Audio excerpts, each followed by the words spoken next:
Boa noite, meu nome é Ana Carolina. A minha intenção é trazer para vocês um pouquinho da experiência que eu tenho trabalhando como pediatra no Hospital de Lomberens e como toxicologista no Hospital João 23, aqui em Belo Horizonte. Eu queria então passar um pouquinho sobre as emergências toxicológicas em pediatria. A gente vai separar em módulos isso. A minha intenção nesse primeiro módulo eu falar um pouquinho sobre a abordagem inicial do paciente intoxicado e falar um pouquinho também sobre as síndromes na toxicologia e também um pouquinho sobre as síndromes complexas.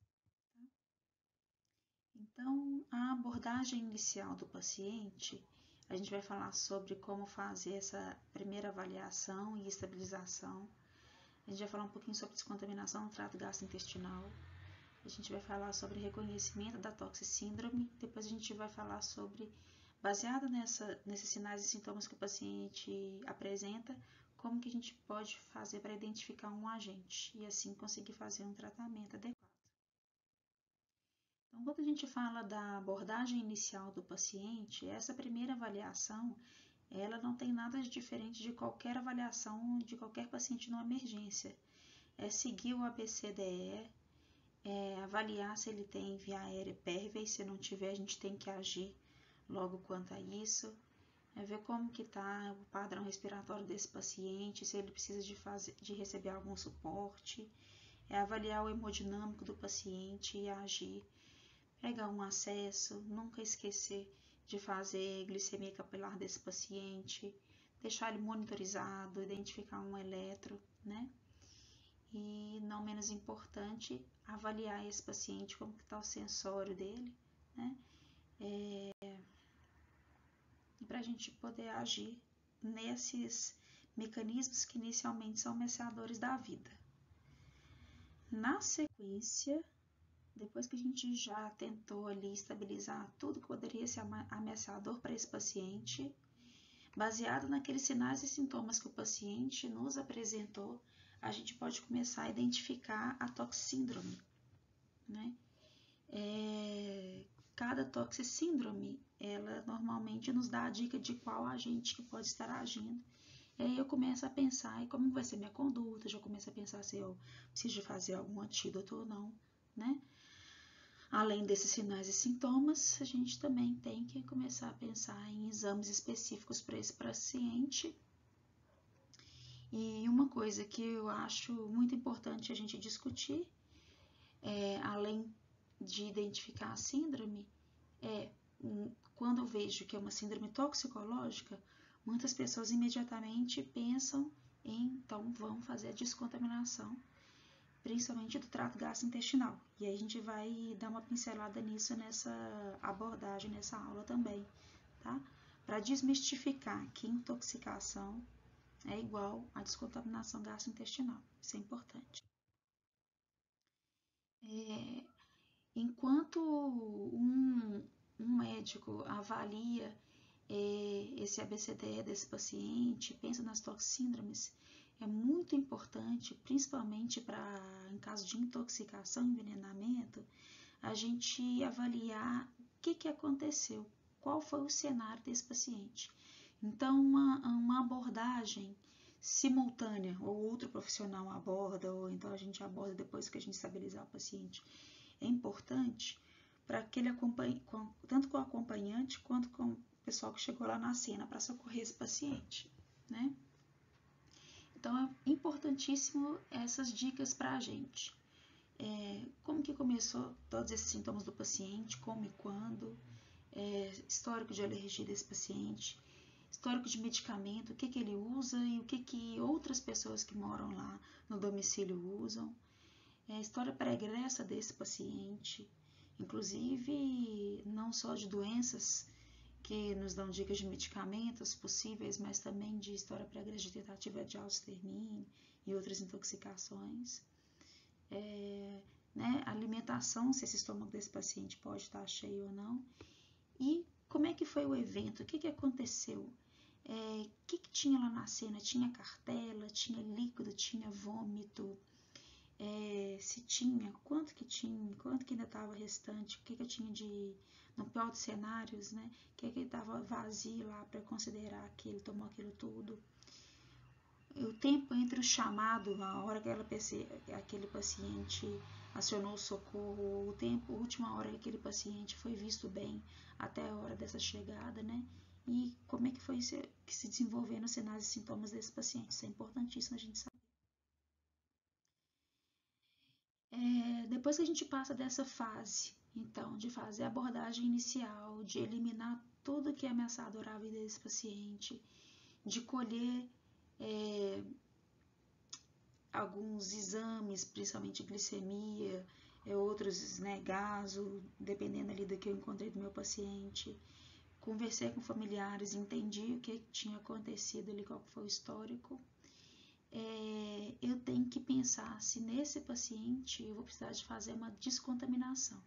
A descontaminação, gente, é basicamente para eu tentar reduzir a absorção daquele medicamento que o paciente usou. Não vai fazer milagre, não é antídoto, não vai resolver muita coisa não. Na verdade, eu posso minimizar o dano se eu fizer uma descontaminação bem indicada. E eu posso agravar e muito dano se eu fizer uma descontaminação mal indicada, né? Descontaminar, então, é esvaziar aquele trato gastrointestinal. Já foi indicado em alguma época vômitos, mas vômitos não é mais indicado, tá? Pelo alto risco de aspiração e tudo mais, principalmente que a gente está falando de criança, né? Existem pouquíssimas situações que pode se indicar o vômito forçado. Lavagem gástrica, né?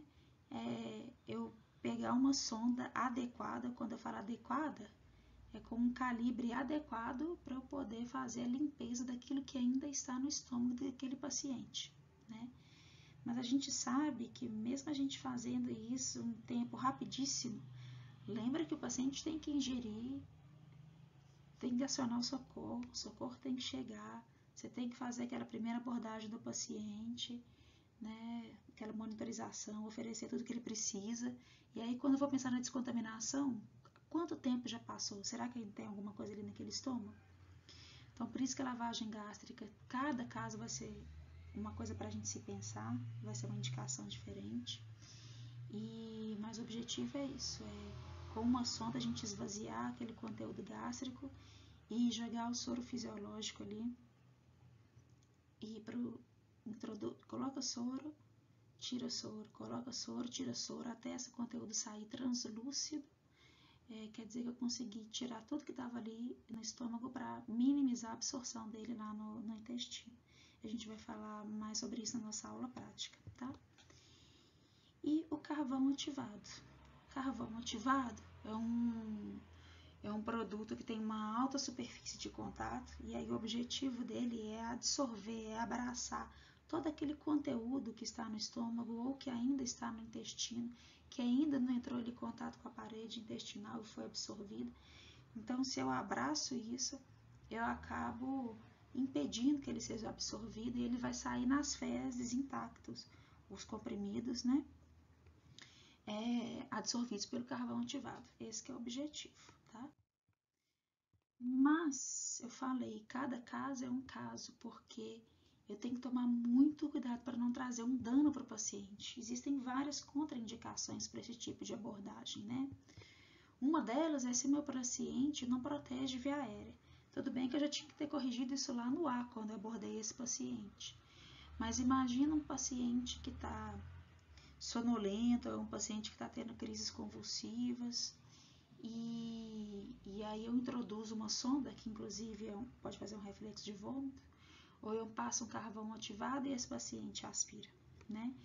Então, pacientes que não têm via aérea protegida, é contraindicado pensar para a gente fazer essa descontaminação.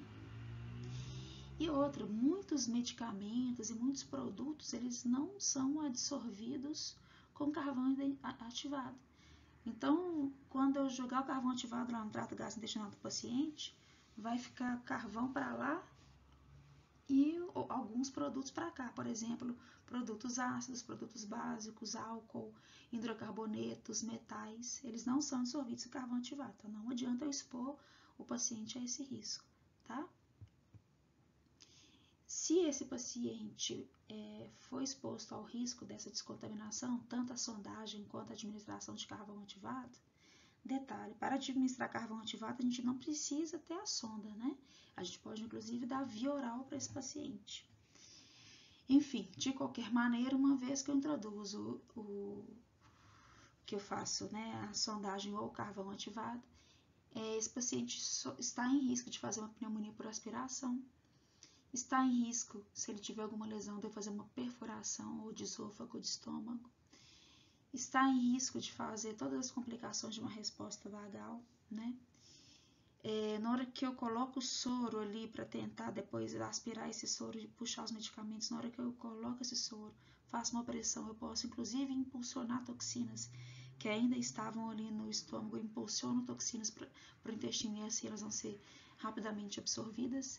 E um risco que pode ser fatal é a administração desse carvão ativado, ele pode gerar obstrução intestinal, né? E até perfuração. Então a gente tem que ficar muito atenta para essas complicações do carvão ativado para a gente poder identificar, para a gente poder prescrever uma descontaminação. Bom, como que eu faço esse carvão? Na criança eu vou fazer 1 grama por quilo, tá?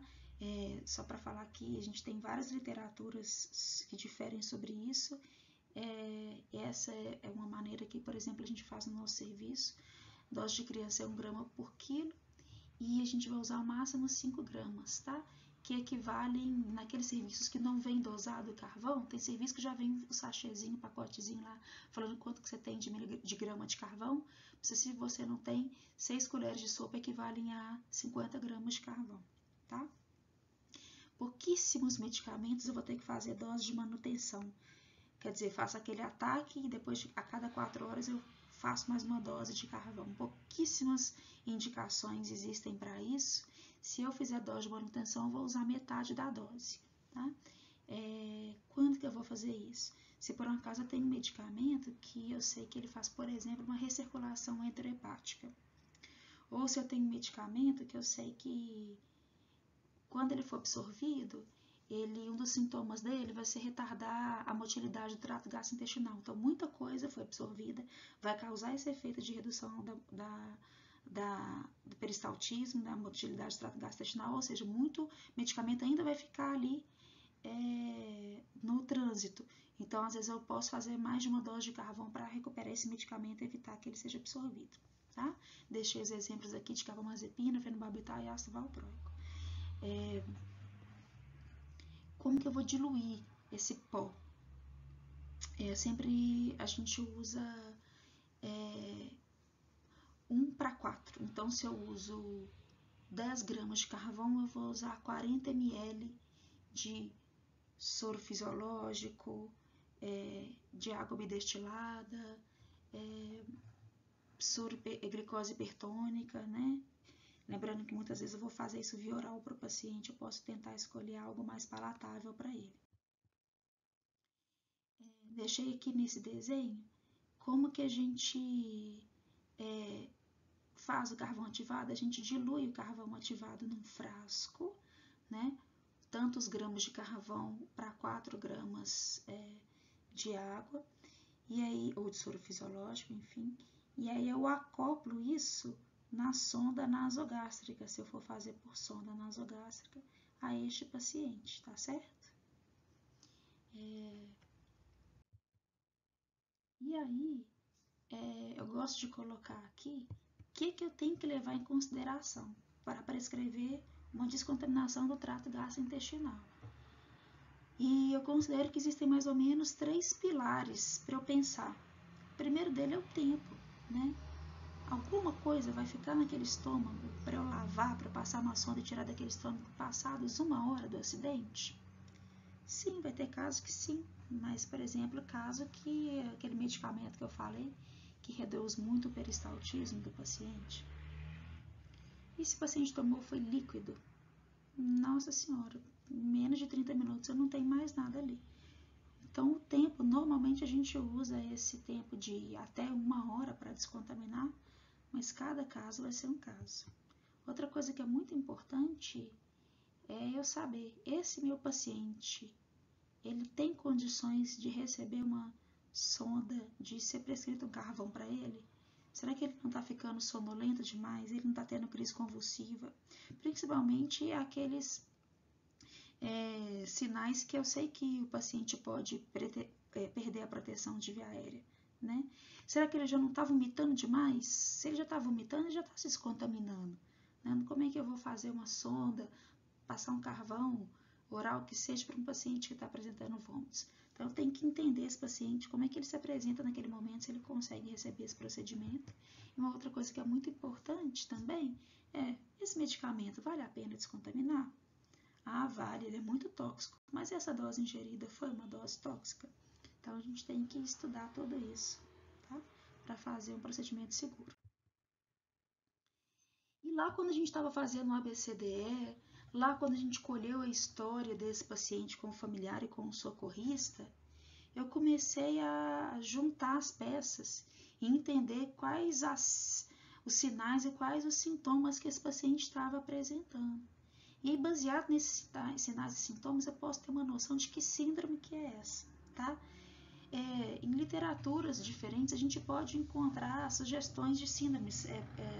Up to date, por exemplo, ele fala um pouquinho diferente, ele considera uma síndrome um pouquinho diferente dessa, mas eu acho que fica fácil a gente raciocinar basicamente com essas síndromes aí: depressora, narcótica, simpático-mimética, anticolinérgica, colinérgica, extrapiramidal e síndromes complexas, né? E o que eu vou tentar fazer para vocês é falar um pouquinho de cada uma delas, como é que a gente vai identificá-las, que são esses possíveis causadores e como que a gente trata isso, tá bom? Só que isso a gente vai separar em outras aulas, tá bom? Nessa aula 1, a gente vai falar sobre as síndromes complexas. Para eu fazer esse achado, né, de sinais e sintomas, tem coisas na toxicologia que eu não posso deixar de avaliar.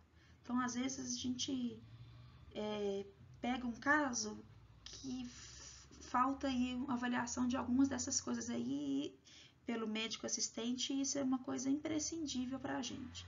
Então, frequência cardíaca, frequência respiratória, temperatura, pressão,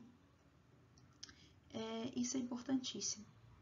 Se tem miose, se tem midríase, se é um paciente que está agitado, se é um paciente que está sonolento ou confuso, se é um paciente que está muito suado, muito molhado, mucosa muito molhada, se alorreico ou não, boca seca, pele seca.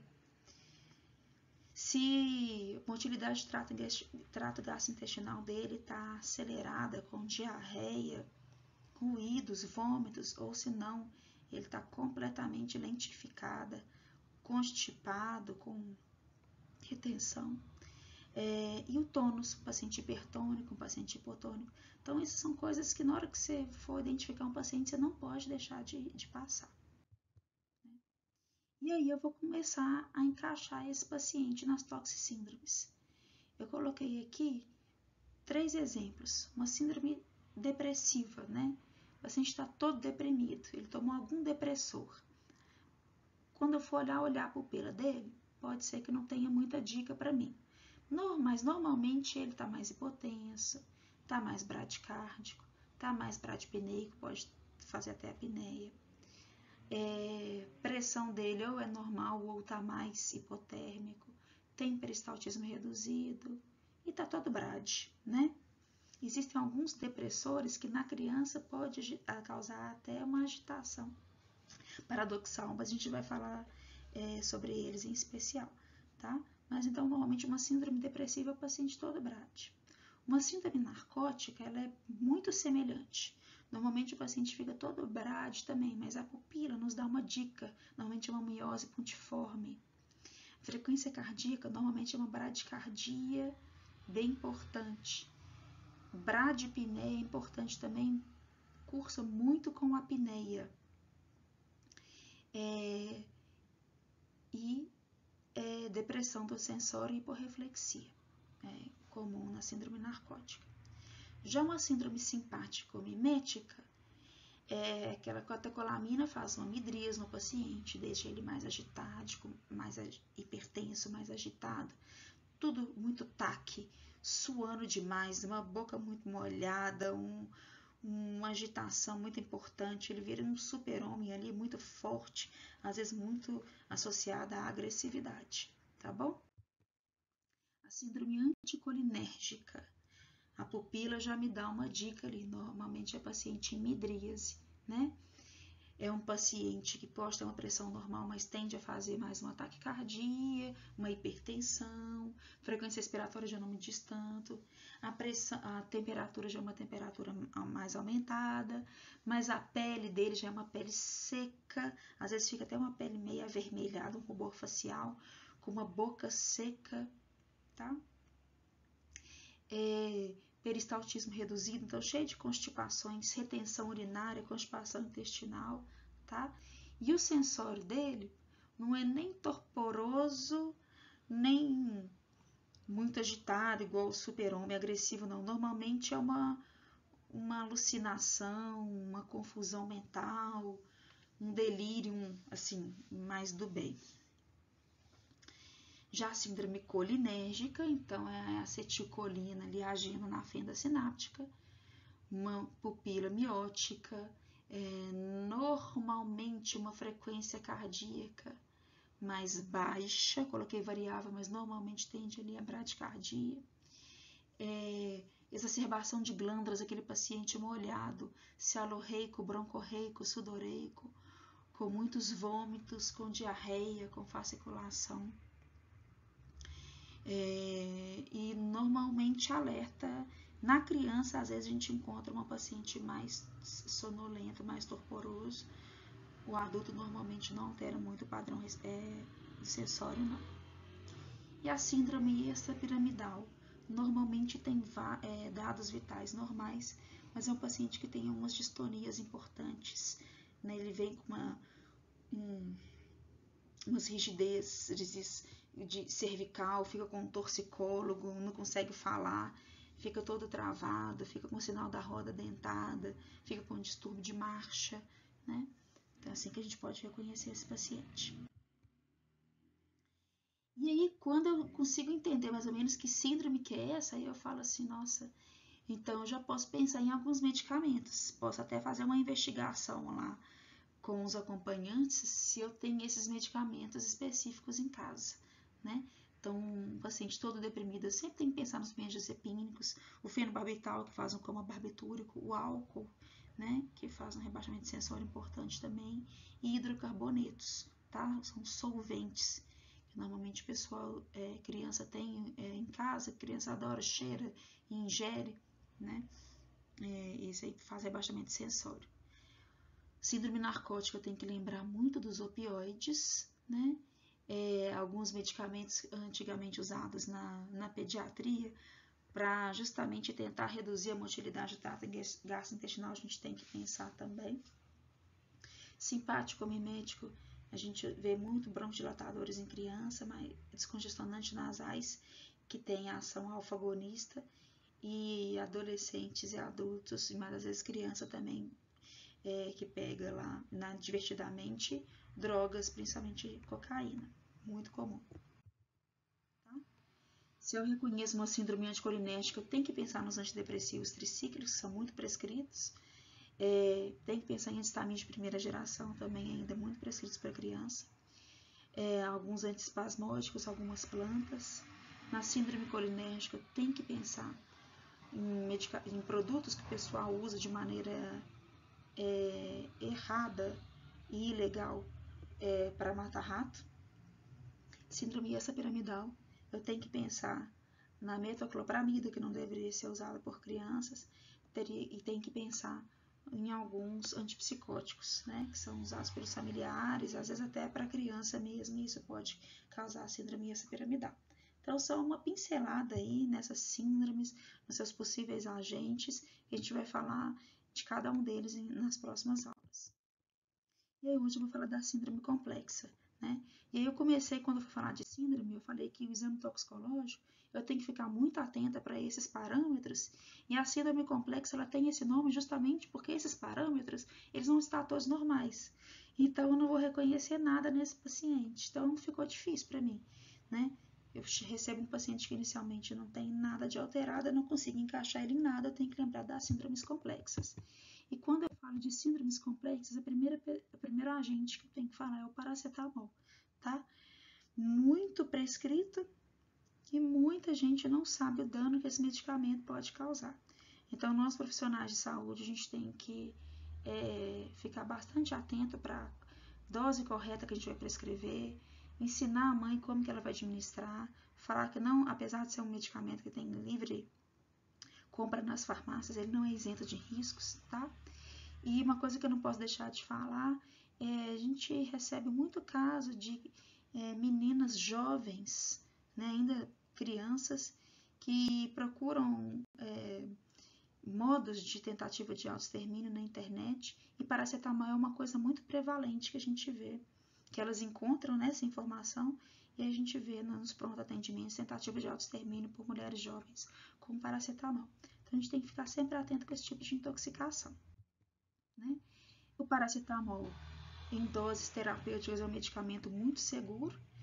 Aqui que eu coloquei de verde mostra o metabolismo dele no fígado, e essa parte amarela grande proporção desse metabolismo, ele é inativo, não é nada tóxico e ele vai ser eliminado de maneira segura, mas existe esta parte aqui, ó, desse metabolismo, que ela produz um metabólico tóxico.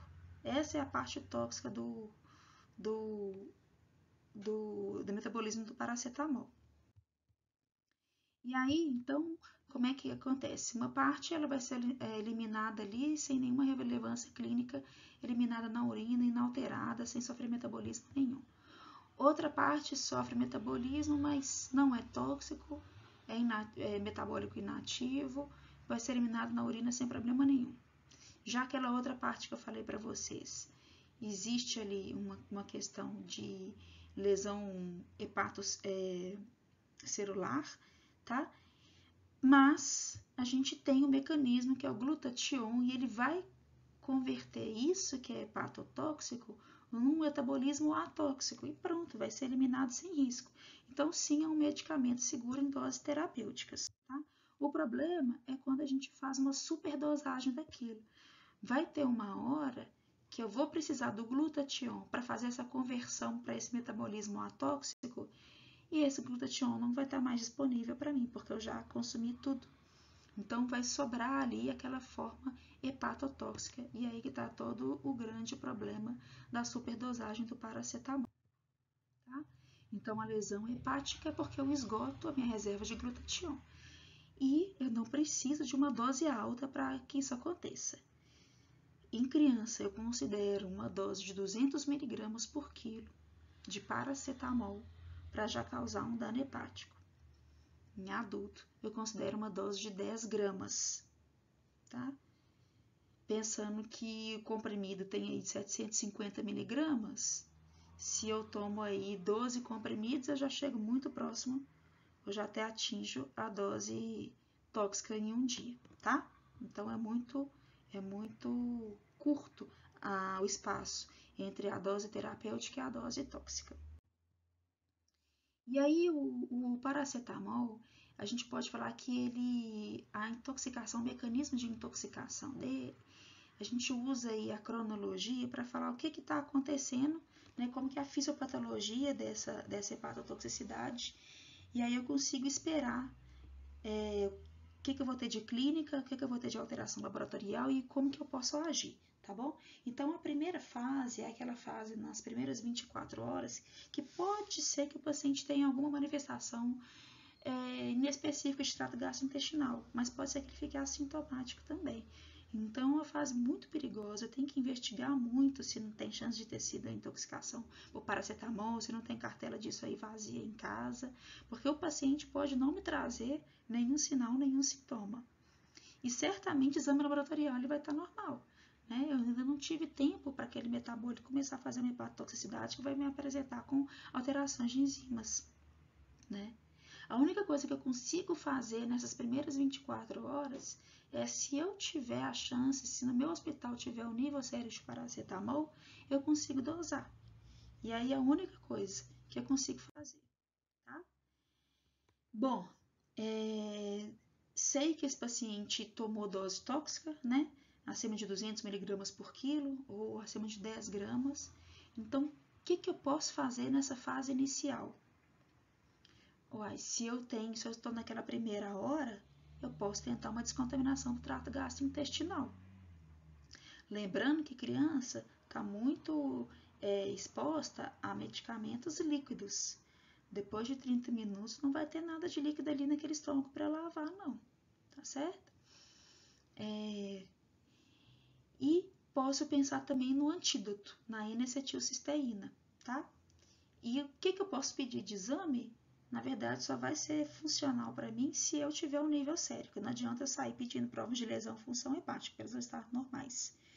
E o nível sérico, se eu tiver a sorte de ter isso no meu hospital, eu tenho um período para pedir, tá? É só a partir da 4ª hora da ingestão até 20 horas da ingestão. Depois disso, ele já perde totalmente seu efeito. Então, voltando a falar lá de lavagem gástrica, eu tenho menos de 1 hora. Uai, se eu tenho, vamos pensar em fazer. A não ser que seja líquido, e aí eu tenho que rever esse tempo. Mas além do tempo, como é que está meu paciente? Normalmente, o paciente que só ingere paracetamol, ele vai estar bem, porque o paracetamol deixa esse paciente assintomático nas primeiras horas. Então, provavelmente ele não vai ter vomitado, tem até alguns que têm sintomas gastrointestinais. Se ele vomitou, descontaminou. Mas ele não fica sonolento, ele não tem risco de crise convulsiva, né? Isso se ele tomou só paracetamol. Então, normalmente, o paciente vai estar apto para sofrer esse procedimento. E é um medicamento potencialmente tóxico? Potencialmente sim, muito tóxico. Agora eu tenho que ter uma noção da quantidade ingerida para saber se vale a pena fazer essa descontaminação. Seja passar uma sonda nasogástrica, introduzir soro fisiológico, tirar soro fisiológico até ter conteúdo translúcido, seja passar carvão pela sonda ou dar carvão oral para esse paciente tomar. Normalmente, quando fala de paracetamol, é um medicamento que a gente tem mais chance sim da gente indicar essa descontaminação. Eu preciso colher naquelas primeiras 20 horas, de 4 a 20 horas, porque normalmente eu uso esse normograma. Esse normograma eu tirei do UpToDate, mas ele tem disponível em vários lugares. Eu correlaciono a hora da ingestão com o nível sérico que apareceu para mim lá no laboratório. E aí eu coloco aqui, se ele ingeriu com 8 horas e esse nível sérico foi acima de 70, ele está nessa área aqui, ó, que é excesso de metabólico tóxico. Isso aqui me autoriza a tratar esse paciente, começar com antídoto. Se eu pego esse paciente agora, já mais tardiamente, ele já tem mais de 24 horas que ele ingeriu esse medicamento. Aí agora sim, esse paciente já começa a apresentar sintomas mais específicos. Posso falar que ele está na fase 2, que é a fase que ele vai ter uma dor em hipocôndrio direito, já pode começar a fazer icterícia, né, ficar mais sintomáticos. Aí sim, posso pedir exames laboratoriais para ele, ficar atenta para transaminases, para bilirrubina, para coagulograma, né? E pedir nível sérico de paracetamol? Não, aí já não adianta mais, que já passou daquela minha fase do normograma, vai dar negativo e não vai significar nada para mim. E o antídoto vale a pena? Com certeza vale a pena, tá? Se eu sei que foi dose tóxica, esse paciente está sintomático, nunca é tarde para começar a N-acetilcisteína. Bom, mas infelizmente tem pacientes que conseguem ficar em casa, né? Principalmente se for tentativa de autoextermínio, eles conseguem ficar em casa nessa fase 2 que tem, quando ele fica bastante sintomático, e às vezes ele chega para a gente já numa fase muito avançada, né? 4, 5 dias depois, que ele já pode chegar com falência hepática e falência renal, tá? E aí é aquele paciente que tem que ser triado para fazer transplante de urgência. Sim, posso tentar o tratamento para ele com a N-acetilcisteína, mas provavelmente isso aí vai ser só um adjuvante, mas eu preciso de transplantar esse paciente. Fase 4, né? Muitos desses pacientes, eles podem se recuperar, né? Nessa fase, lembrando que o fígado é um órgão bastante regenerativo, mas muitos vão evoluir para óbito, tá? Não é incomum. Outra coisa que eu tenho que lembrar é que aquele metabólico hepatotóxico, ele também pode causar lesão renal, né? Então pode acontecer isso também, por isso que isso entra nos meus exames laboratoriais. E aí, em todos os slides eu falei do tratamento. O tratamento é com a N-acetilcisteína, que é o conhecido, coloquei aqui um nome comercial, tá, gente? Mas existem vários no mercado, mas eu gostei de colocar aqui o sachêzinho de 600 miligramas, que é esse que normalmente a gente usa, né, nos pacientes. Olha naquela imagem, naquele fluxograma que eu coloquei do metabolismo do paracetamol, olha onde o NAC, a N-acetilcisteína, ela age, vários e vários locais ali, tá vendo? E uma das coisas mais importantes é que ela é o precursor da glutationa, que é aquela coisinha que faltou, que foi consumida, que eu tinha esgotado a minha reserva, a N-acetilcisteína vai me ajudar a produção da glutationa. E aí eu vou conseguir, então, fazer aquela transição de metabólico tóxico para metabólico atóxico, assim que eu repor minha glutationa. Então, a N-acetilcisteína, ela age em várias partes desse processo e é um medicamento muito útil para a gente. Baixo custo, não é um medicamento difícil de encontrar, não é um medicamento que dá muitos efeitos adversos, e então a gente não pode deixar de tratar esse paciente. Como que eu vou fazer N-acetilcisteína? Se eu for usar a apresentação oral, eu faço uma dose de ataque e faço 17 doses de manutenção, tá? Para criança, para adulto, a dose de ataque são 140 miligramas por quilo e a dose de manutenção metade dessa dose que eu vou fazer a cada 4 horas, tá bom? Eu deixei aqui um esqueminha para como que eu vou fazer isso, diluir e tudo mais, né, com os cálculos aqui. A gente vai ver isso melhor na aula prática. Lembrando que se eu faço uma dose mais 17 a cada 4 horas, são 72 horas de tratamento. Isso se o paciente não vomitar nenhuma dose. Se eu ofereço para ele uma dose e aí ele vomita em menos de 2 horas, eu vou considerar que ele não absorveu aquilo. Então eu tenho que repetir isso. Então já não são 72, são 72 mais 4, porque eu vou repetir isso. E assim vai, tá bom? Eu também tenho a apresentação endovenosa, né? Não é todo hospital que tem, mas se tiver, vale muito a pena fazer, porque é um tratamento que vai durar mais ou menos 16 horas, né? Ele é dividido em 3 fases, então cada fase ela dura um tempo diferente e ela tem uma posologia diferente, tá certo? E aí eu vou explicar para vocês melhor também como é que faz essa administração. Aqui eu coloquei uma continha, né? Levando em consideração que o nosso paciente tem 50 quilos, né? Então tem as continhas aí de como é que isso vai correr na primeira fase, primeira fase da medicação, que dura mais ou menos 60 minutos.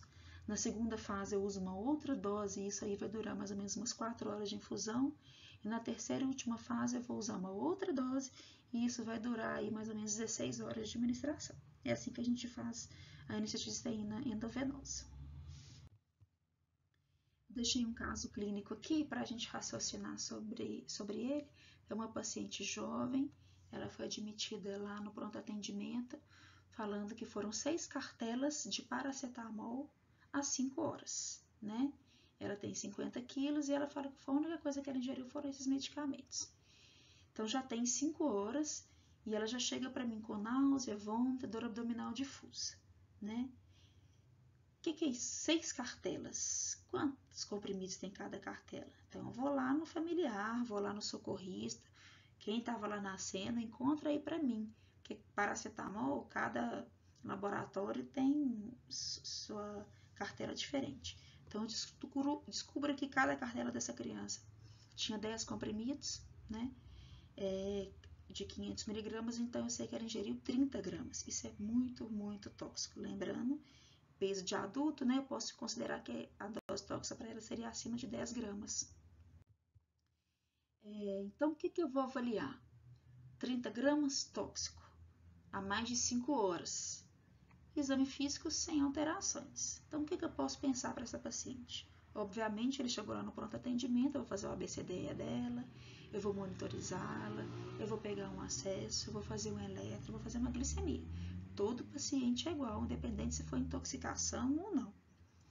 Vou colher uma boa anamnese, que isso é uma coisa que falta demais, e faz muita falta para a gente. Descontaminação dessa paciente eu não vou considerar, né? Já passou muito tempo, isso daí já foi absorvido. Antídoto eu posso considerar. Revisão laboratorial. Neste momento, eu posso pedir, se eu tiver disponível, apenas o nível sérico do paracetamol, né? Vai que essa paciente vomitou, vai que ela não ingeriu isso tudo. Quem sabe quando eu colocar lá no meu normograma, não é dose hepatotóxica e eu tenho segurança de liberar esse paciente, né? Bom, mas é um paciente que vai ficar comigo em observação hospitalar para eu fazer o tratamento e também para receber uma avaliação psicológica, afinal de contas, se for uma tentativa de autoextermínio, eu não posso liberar esse paciente para casa antes de uma abordagem de saúde mental. Tá? Bom, se eu tratei o paciente, né, se eu optei por tratar esse paciente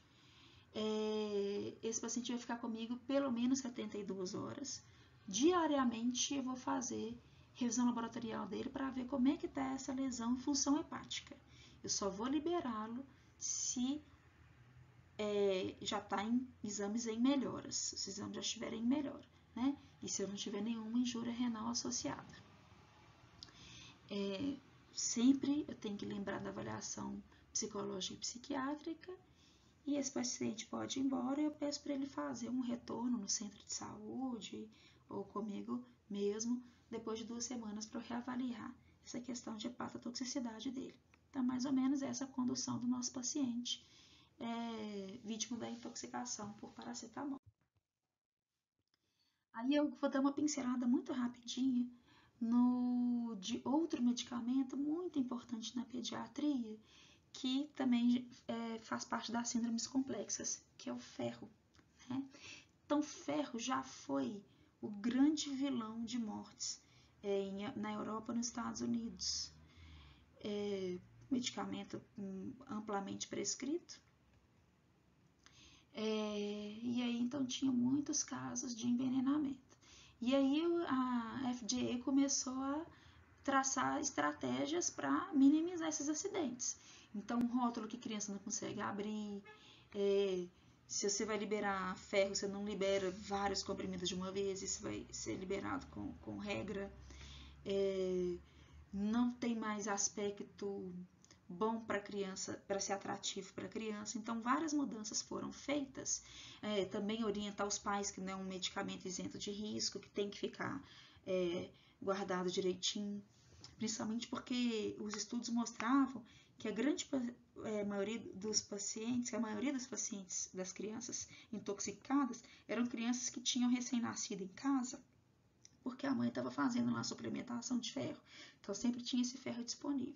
Então, orientação para os pais quanto à importância desse medicamento também foi de grande relevância.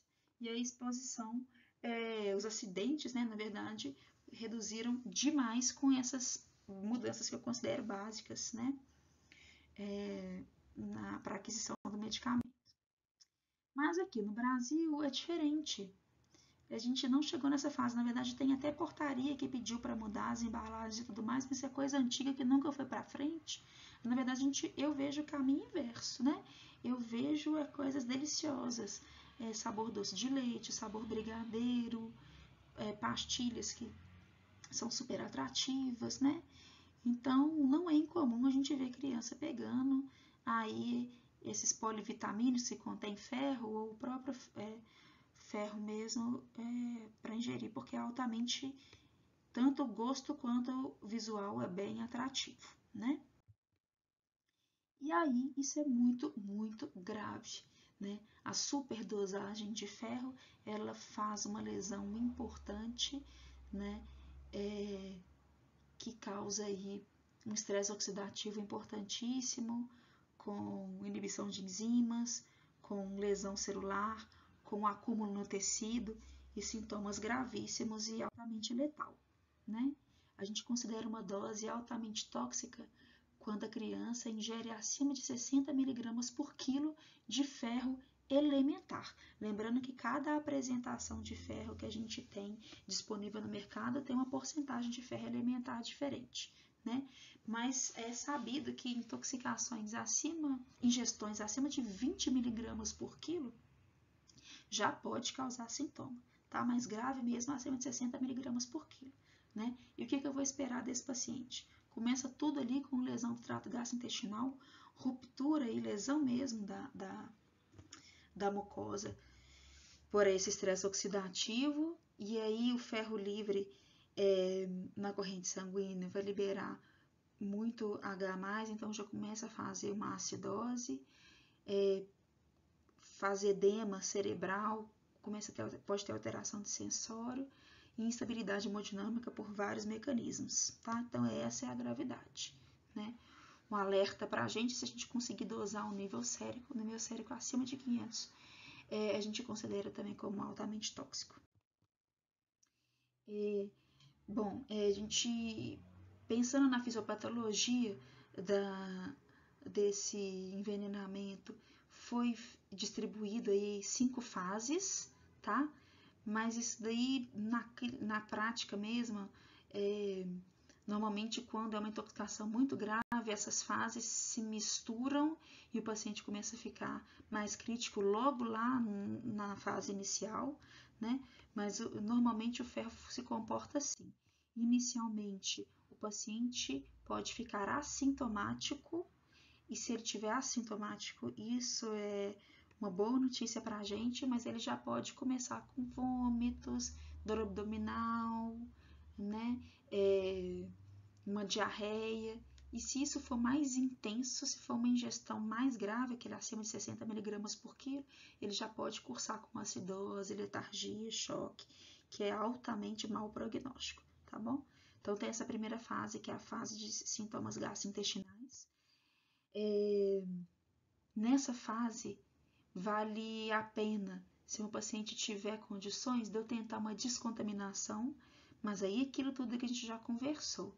Descontaminação, será que foi líquido? Tem alguma coisa ali ainda? E se foi comprimido? Será que a minha sonda consegue passar? Porque criança eu vou usar uma sonda, não posso usar, tem que usar o calibre adequado para passar ali na narina da criança. Será que ali vai conseguir puxar algum comprimido nessa sonda, né?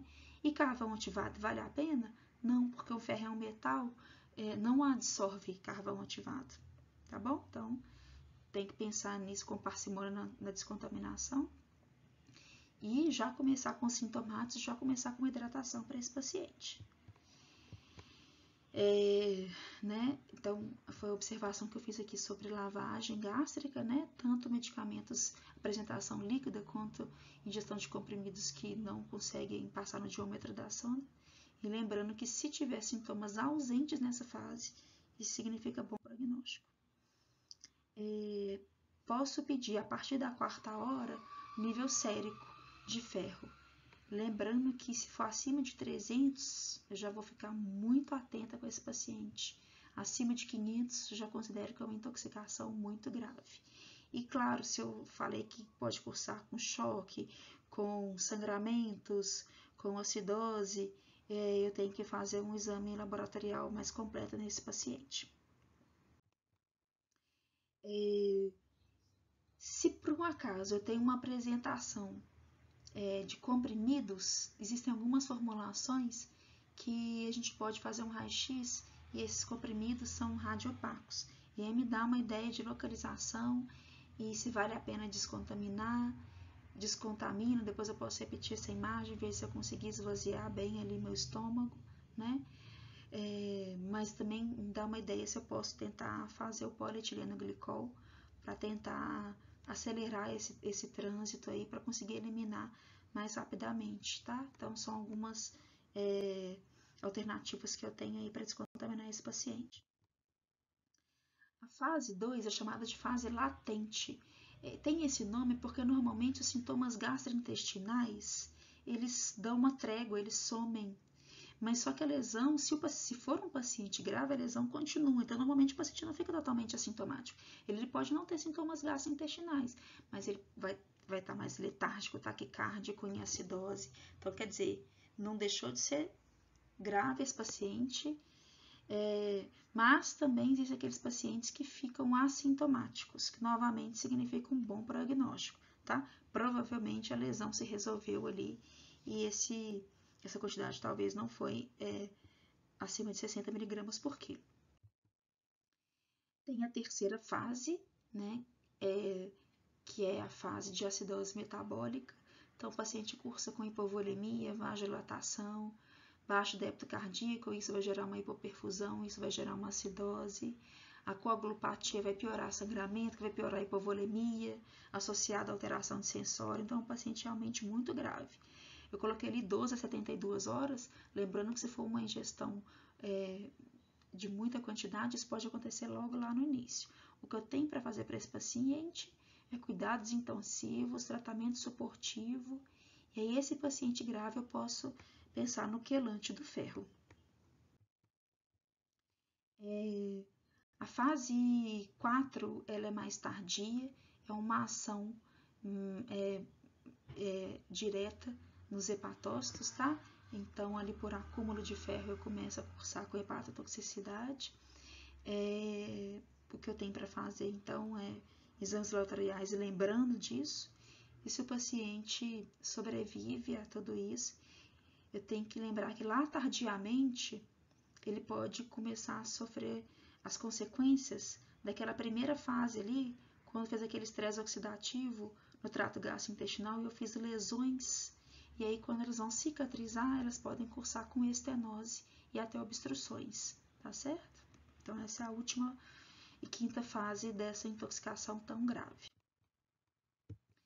Então, se eu for pensar na descontaminação desse paciente, eu tenho que pensar se eu tenho um tempo bom para isso, né? Eu tenho que pensar, será que esse paciente está bem clinicamente para receber essa descontaminação? Lembrando que carvão eu não vou fazer, porque carvão não absorve ferro, né? E é um medicamento potencialmente tóxico? Sim. Mas aí eu tenho que saber, será que foi uma quantidade, né? Tem que saber não, né? Procuro saber, será que foi uma dose potencialmente tóxica acima de 60 miligramas por quilo, né? Ou que pode me causar danos leves acima de 20 miligramas por quilo.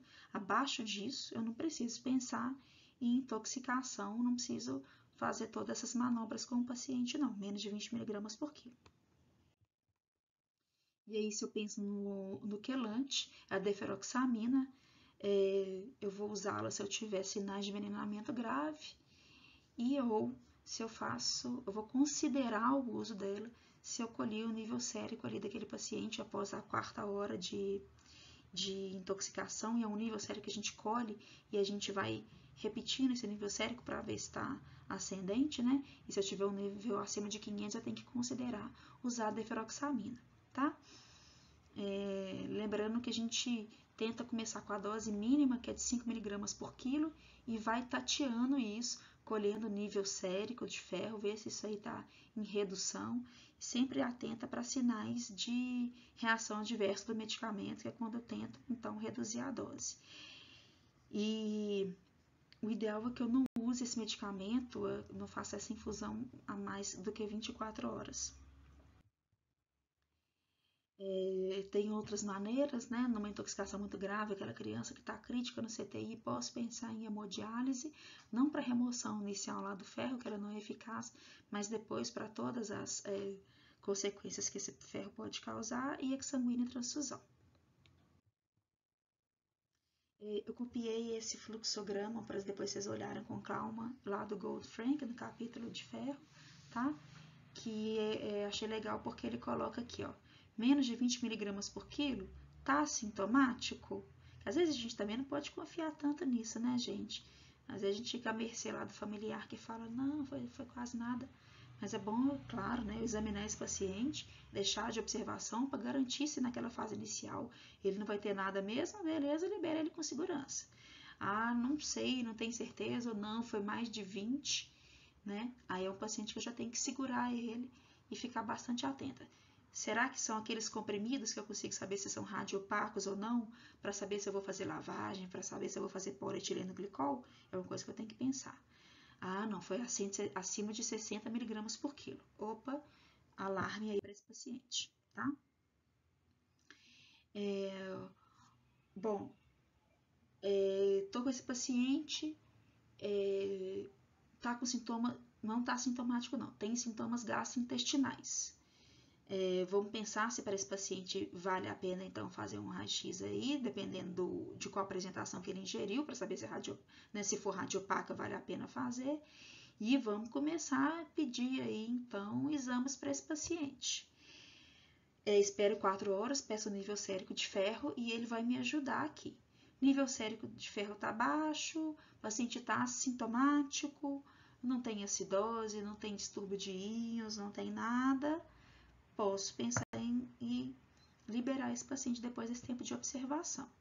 Não, acima de 500 ou então paciente grave. Tem que rapidamente pensar então em quelante para esse paciente.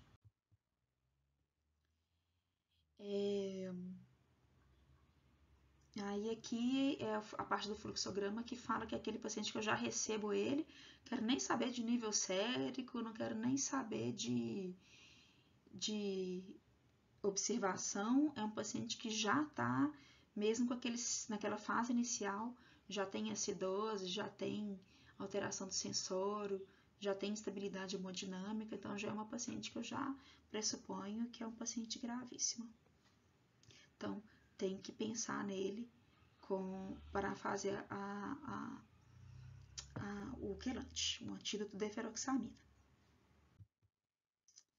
Beleza. Tentar ser breve aqui para falar de mais uma coisa muito importante que eu considero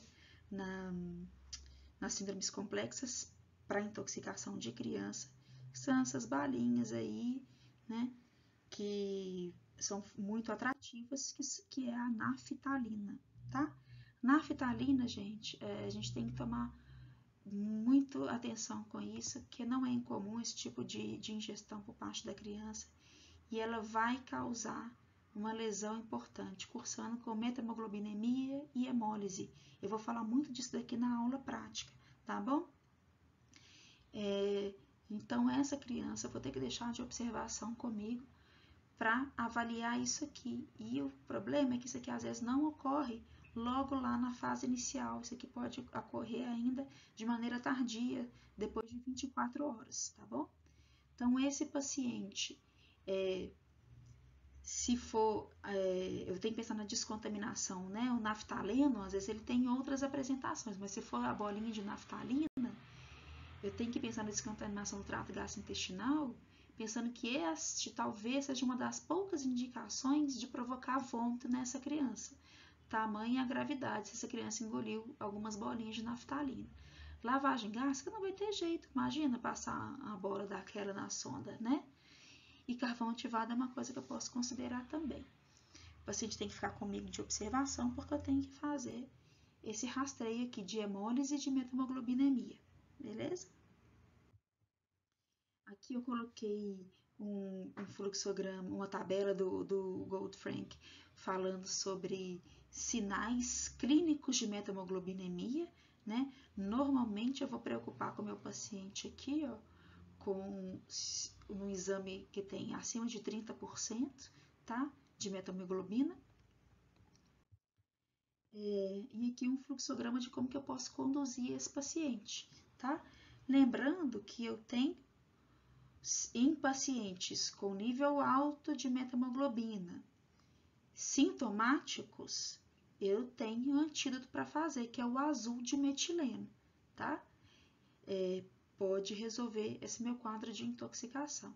Ele serve para vários indutores de metamoglobinemia, existem vários, né? Nós estamos falando aqui da naftalina.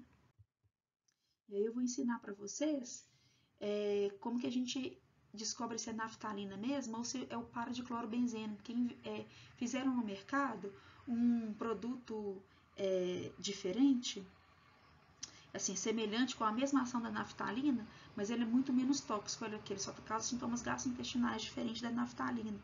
Então, às vezes, a gente pode ter a sorte de ter uma criança que tenha ingerido esse produto e não esse produto.